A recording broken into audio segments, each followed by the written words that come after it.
အားလုံးပဲမင်္ဂလာပါရှင် M Supply Online Learning Course မှာကြိုဆိုပါရစေ။ဒီဗီဒီယိုမှာ M Supply Software ရဲ့ Customer Module အကြောင်းကိုရှင်းပြပေးသွားမှာဖြစ်ပါတယ်။ဒီ Module မှာတော့ကာကွယ်ဆေးအရေးကန်တစ်ခုကနေအခြားတစ်ခုကိုကာကွယ်ဆေးနဲ့ဆက်ဆက်ပစ္စည်းတွေထုတ်ပေးတဲ့အခါမှာအသုံးပြုရမှာဖြစ်ပါတယ်။ကာကွယ်ဆေးနဲ့ဆက်ဆက်ပစ္စည်းတွေထုတ်ပေးဖို့အတွက်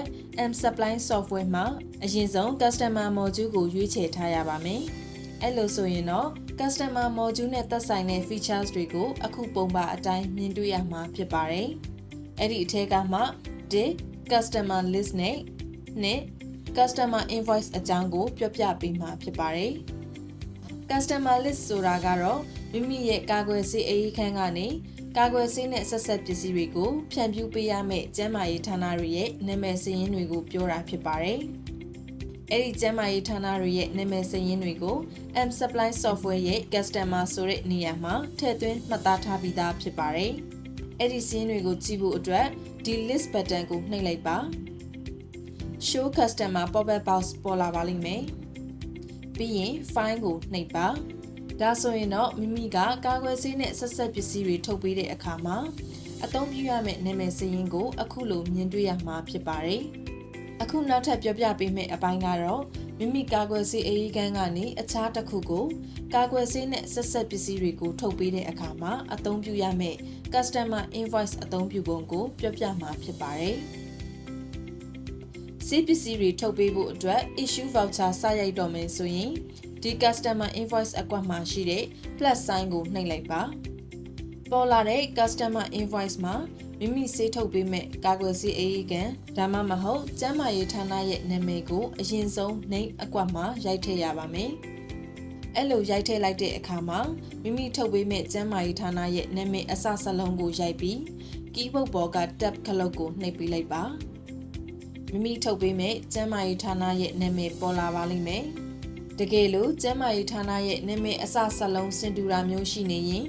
ရွေးချယ်ရမယ့် pop-up box တစ်ခုပေါ်လာပါလိမ့်မယ်။ကာကွယ်ဆေးထုတ်ပေးမယ်ကျန်းမာရေးဌာနရဲ့နာမည်ကိုမှန်ကန်အောင်ရွေးချယ်ပေးရပါမယ်။ပြီးသွားရင်တော့ issue voucher number ဆိုတဲ့အကွက်မှာမိမိကျန်းမာရေးဌာနကသတ်မှတ်ထားတဲ့ issue voucher number ကိုရိုက်ထည့်ပေးရပါမယ်။ဒီနေရာမှာတော့မိမိထုတ်ပေးမဲ့ဆေးပစ္စည်းပေါ်မူတည်ပြီး issue voucher number ရှိတွင်routine vaccine ထုတ်ပေးမယ်ဆိုရင် R နဲ့စပြီး COVID vaccine ထုတ်ပေးမယ်ဆိုရင် C နဲ့စပြီးထုတ်ပေးဖို့လိုအပ်ပါတယ်။ဥပမာအနေနဲ့ routine vaccine ထုတ်ပေးတဲ့နံပါတ်ကိုနမူနာထည့်ပြပေးပါမယ်။နောက်ထပ်ဆက်ပြီးတော့ဆေးပစ္စည်းထုတ်ပေးဖို့အတွက် new line ကိုနှိပ်ပါမယ်။ဒီနေရာမှာလည်းမိမိထုတ်ပေးမဲ့ဆေးပစ္စည်းနာမည်ရဲ့အစစလုံးကိုရိုက်ပေးပြီး tab ကိုနှိပ်လိုက်ပါ။အစနာမည်စလုံးစင်တူနေမယ်ဆိုရင်တော့ထုတ်ယူပေးမဲ့ဆေးနာမည်ကိုထပ်မံရွေးချယ်ပေးရပါမယ်။ M Supply Software ဟာဆိုရင် First Expiry First Out FEFO စနစ်ကိုအသုံးပြုထားတဲ့အတွက်ကြောင့်အနည်းဆက်ဆုံး expiry date နဲ့ကာကွယ်ဆေးကိုအပေါ်ဆုံးနေရာမှာမြင်နေရပါလိမ့်မယ်။ထုတ်ယူပေးမဲ့အရေးအတွက်ကို quantity အကွက်မှာထည့်ပေးရပါမယ်။ဒီနေရာမှာထုတ်ယူပေးမဲ့ file ရဲ့အရေးအတွက်ကိုထည့်ပေးရမှာဖြစ်ပါတယ်။နောက်ထပ် item တစ်မျိုးကိုထပ်ပြီးထုတ်ယူပေးဖို့အတွက်ဆိုရင်တော့ OKN Next ကိုရွေးချယ်ပေးရပါမယ်။ထုတ်ပေးရမယ့်ဆေးပစ္စည်းကတစ်မျိုးတည်းဒါမှမဟုတ်မိမိထုတ်ပေးမဲ့ကာကွယ်ဆေးအမျိုးအစားစုံပြီဆိုရင်တော့ OK ကိုနှိပ်ပေးလိုက်ရင်ရပါပြီ။နောက်ထပ်တစ်ဆင့်အနေနဲ့ကတော့ဆေးထုတ်ပေးမဲ့ရက်စွဲကိုထည့်ပေးရမှာပါ။ Confirm date ပြထားတဲ့နေရာမှာဆေးထုတ်ပေးမဲ့အတည်ပြုရက်စွဲကိုထည့်ပေးရပါမယ်။ EPI program မှာ routine အပြင် catch-up, ORI နဲ့ vaccination campaign အစရှိတဲ့ activities အမျိုးအစားတွေရှိတာကြောင့်မိမိထုတ်ပေးမဲ့အမျိုးအစားအလိုက် M Supply ရဲ့ဒီ category အကွက်မှာရွေးချယ်ပေးရပါမယ်။ Routine vaccine ထုတ်ပေးမယ်ဆိုရင် None, Catch-up ဆိုရင် Catch-up,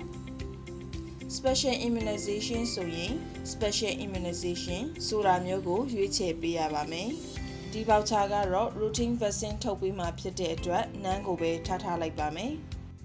။ပြီးရင် Confirm ကိုနှိပ်လိုက်ပါ။ပြီးရင် yes ကိုရွေးချယ်ရပါမယ်။ဒါဆိုရင်တော့ဒီ voucher ဟာစာရင်းနှုတ်ပြီးအချက်လက်တွေကိုသိမ်းဆည်းပြီးသားဖြစ်သွားပါပြီ။တကယ်လို့ print တစ်ခါတည်းထုတ်ယူမယ်ဆိုရင်တော့ညာဘက်အောက်ခြေနားက print ပုံစံခလုတ်ရဲ့ဘေးနားက4000ကွက်မှာ click တစ်ချက်နှိပ်ပြီးရင် OK ကိုနှိပ်ပေးလိုက်ပါ Leave as confirm ကိုနှိပ်ပေးပါ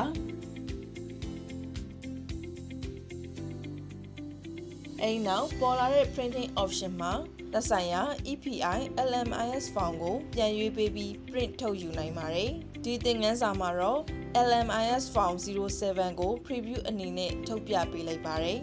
ကာကွယ်ဆေးနဲ့ဆက်ဆက်ပစ္စည်းတွေကိုထုတ်ပေးတဲ့အခါမှာကာကွယ်ဆေးထိုးပစ္စည်းထုတ်ပေးခြင်းနဲ့လက်ခံရရှိခြင်းပြေစာ EPI LMIS